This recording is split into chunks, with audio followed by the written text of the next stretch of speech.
Grace tabernacle apostolic search உள்ளான மனிதன் புதிய நாளுக்குள் அனுதின தியானம்.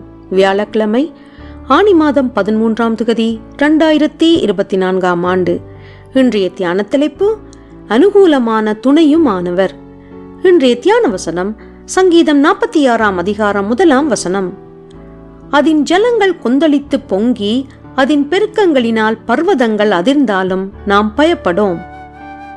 தியானம். ஒரு தேசத்தை அரசாண்டு வந்த ராஜாவானவன் அந்த தேசத்தின் பாதுகாப்பையும் படைப்பெலனையும் பலப்படுத்தும்படிக்கு ஜனங்கள் மேல் சுமத்தப்பட்டிருந்த வருமான வரியின் வீதத்தை நியாயமான முறையிலே சற்று அதிகரித்தான். அந்த செய்தியை தன்னுடைய சேவகர்கள் வழியாக ஜனங்களுக்கு அறிவிக்கும்படி கட்டளை கொடுத்தான். ஜனங்கள் அந்த செய்தியை விரும்ப மாட்டார்கள் என்றும் சிலர் கலகம் பண்ணுவார்கள் என்றும் சேவகர்கள் நன்கு அறிந்திருந்தும் ராஜ கட்டளையை பெற்றதால் பின்விளைவுகளை குறித்து எந்த தயக்கமும் இல்லாமல் தைரியத்தோடு சென்று செய்தியை அறிவித்தார்கள். அந்த சேவகர்கள் செல்லும் இடமெல்லாம் அவர்களுக்கு பின்பாக ராஜாவினுடைய விசேஷ இராணுவ படையானது சென்று கொண்டிருந்தது.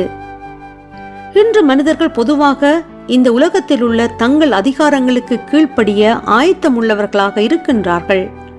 பாடசாலையிலே கல்வி கற்க வேண்டும், நல்ல உத்தியோகம் செய்ய வேண்டும், நகரத்திலே நல்ல வீட்டில் வாழ வேண்டும், மற்ற நாடுகளுக்கு உல்லாச பயணங்களை மேற்கொள்ள வேண்டும் என்பதற்காக பின்விளைவுகளை பற்றி சிந்திக்காமல் மேலான அதிகாரங்கள் கூறும் காரியங்களை விரும்பியோ விரும்பாமலோ செய்ய ஆயத்தமுள்ளவர்களாக இருக்கின்றார்கள். ஏனெனில் கீழ்ப்படியாமையினால் ஏற்படக்கூடிய பாதகமான பின்விளைவுகளை தவிர்த்து கொள்ளும்படிக்கு அதிகாரங்களுக்கு கீழ்ப்படுகின்றார்கள்.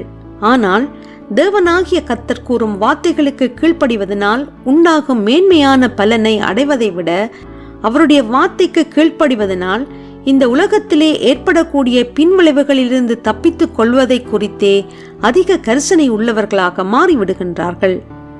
சரீரத்தை கொல்ல வல்லவர்களுக்கோ அல்லது சரீரத்தோடு ஆத்துமாவை கொல்ல வல்லவருக்கோ யாருக்கு கீழ்ப்படிவது அவசியமானது?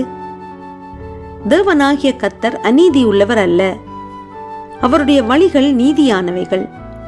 இந்த உலக அதிகாரங்களிலே குறைவுகள் இருக்கலாம், ஆனால் மேலான அதிகாரத்தை உடைய சர்வ வல்லமையுள்ள தேவன் சம்பூர்ணராகவே இருக்கின்றார். ஜெபம் செய்வோம். அன்பின் தேவனே, பூமி நிலை மாறினாலும் மலைகள் நடு சமுத்திரத்தில் சாய்ந்து போனாலும் நீரே என் அடைக்கலமும் பெலனும் என்று சத்தியத்திலே நிலைத்திருக்கும்படி எனக்கு கிருபை செய்வீராக. இரட்சகர் இயேசு வழியாக ஜெபிக்கின்றேன். ஆமேன். மாலைவாசகம் யோவான் 14ஆம் அதிகாரம் 1ஆம் வசனம் தொடக்கம் 2ஆம் வசனம் வரை.